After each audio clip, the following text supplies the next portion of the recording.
महाराष्ट्राचे मुख्यमंत्री देवेंद्रजी फडणवीस साहेबांनी काल मंत्रिमंडळाच्या बैठकीमध्ये धर्मांतर विरोधी कायदा पारित केला।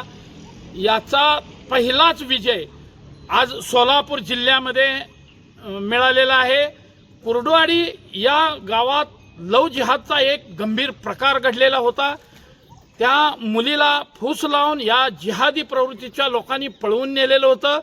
आज त्या मुलीनं कोर्टामध्ये जबाब बदलून ते आई वडिलांच्या सोबत येण्याचा निर्णय घेतलेला आहे। संपूर्ण महाराष्ट्रामध्ये हिंदू जननायक आमदार गोपीचंद पडळकर साहेब, संग्राम भैया जगताप, महेशदादा लांडगे आणि नितेशजी राणे साहेब यांनी केलेल्या संघर्षाचं हे यश असून या कुर्डुवाडी लव जिहाद प्रकरणी लोकनेते आमदार गोपीचंद पडळकर साहेबांनी खूप मोठं सहकार्य मोलाचं केलेलं आहे।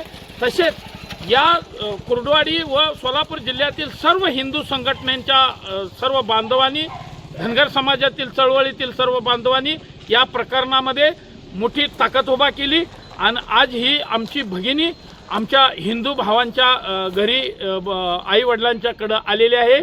या निर्णयाचा आम्ही सर्व हिंदू बांधव स्वागत करतो।